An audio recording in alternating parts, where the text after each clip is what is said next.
Welcome to our continuing series Questions and Answers from the works of Sri Aurobindo and the Mother. Today's subject is Experiences Part 1 from Sri Aurobindo. Experience is a word that covers almost all the happenings in yoga. Only when something gets settled, then it is no longer an experience but part of the siddhi. Example: peace, when it comes and goes, is an experience. When it is settled and goes no more, it is a siddhi. Realization is different. It is when something for which you are aspiring becomes real to you. Example: you have the idea of the divine in all, but it is only an idea, a belief. When you feel or see the divine in all, it becomes a realization. All this is to make unnecessary distinctions. An experience of a truth in the substance of mind, in the vital or the physical, wherever it may be, is the beginning of realization. When I experience peace, I begin to realize what it is. Repetition of the experience leads to a fuller and more permanent realization. When it is settled anywhere, that is the full realization of it in that place or that part of the being. There is no law that a feeling cannot be an experience. Experiences are of all kinds and take all forms in the consciousness. When the consciousness undergoes, sees or feels anything spiritual or psychic or even occult, that is an experience in the technical yogic sense. For there are, of course, all sorts of experiences that are not of that character. The feelings themselves are of many kinds. The word feeling is often used for an emotion, and there can be psychic or spiritual emotions which are numbered among yogic experiences, such as a wave of Shuddha Bhakti or the rising of love towards the divine. A feeling also means a perception of something felt, a perception in the vital or psychic or in the essential substance of the consciousness. I find even often a mental perception when it is very vivid, describing as a feeling. If you exclude all these feelings and kindred ones and say that they are feelings, not experiences, then there is very little room left for experiences at all.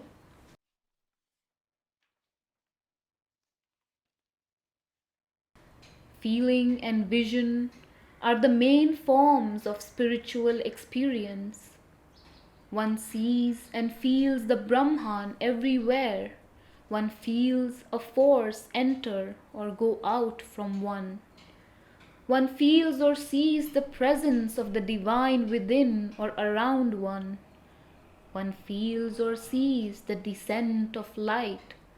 One feels the descent of peace or ananda. Kick out all that on the ground that it is only a feeling, and you make a clean sweep of most of the things that we call experience. Again, we feel a change in the substance of the consciousness or the state of consciousness. We feel ourselves spreading in wideness and the body as a small thing in the wideness. This can be seen also We feel the heart consciousness being wide instead of narrow, soft instead of hard, illumined instead of obscure. The head consciousness also, the vital, even the physical. We feel thousands of things of all kinds. And why are we not to call them experience? Of course, it is an inner sight, an inner feeling, subtle feeling, not material, like the feeling of a cold wind or a stone or any other object. But as the inner consciousness deepens, it is not less vivid or concrete, it is even more so.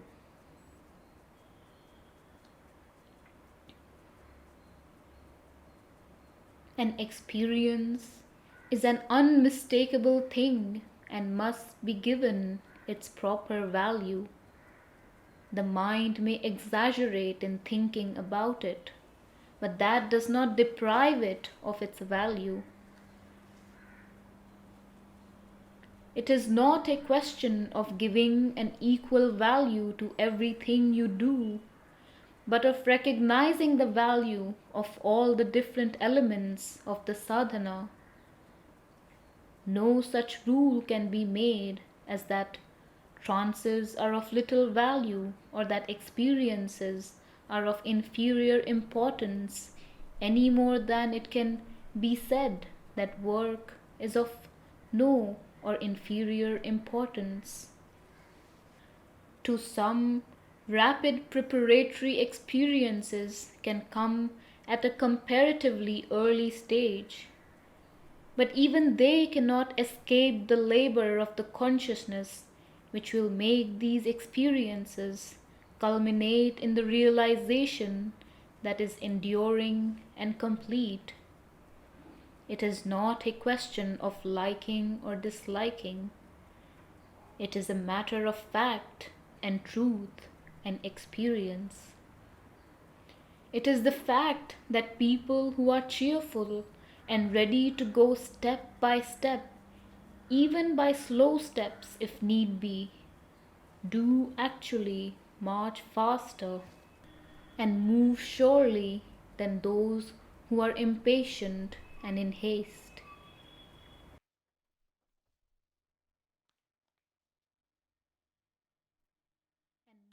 It is what I have always seen. The ordinary bhakta is not a lion heart.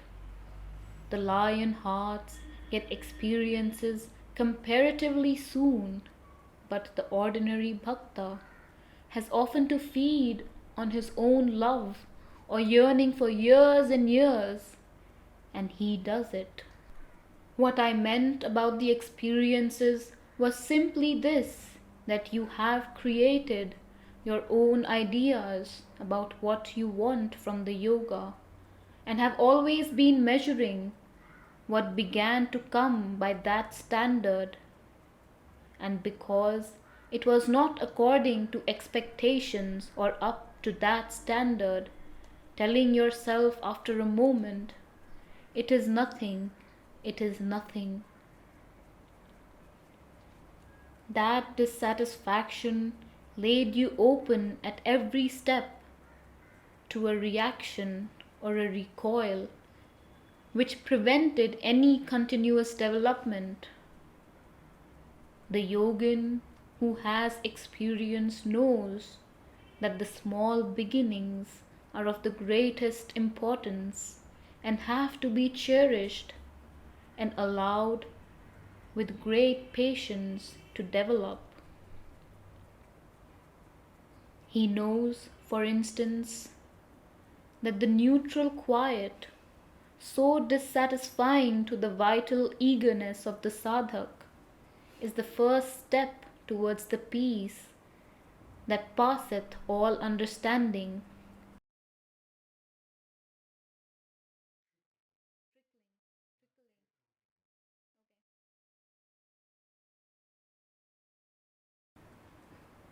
The small current or thrill of inner delight, the first trickling of the ocean of Ananda, the play of lights or colors, the key of the doors of the inner vision and experience. The descent that stiffens the body into a concentrated stillness, the first touch of something at the end of which is the presence of the divine. He is not impatient. He is rather careful not to disturb the evolution that is beginning.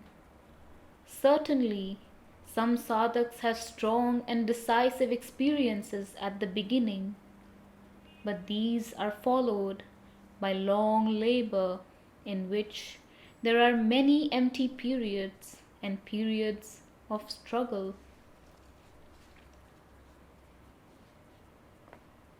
So is the stillness and rigidity of the body in your former experience a sign of the same descent of the higher consciousness in its form or tendency of stillness and silence. It is a perfectly sound conclusion that one who gets these experiences at the beginning has the capacity of yoga in him and can open, even if opening is delayed by other movements belonging to his ordinary nature. These things are part of the science of yoga, as familiar as the crucial experiences of physical science are to the scientific seeker.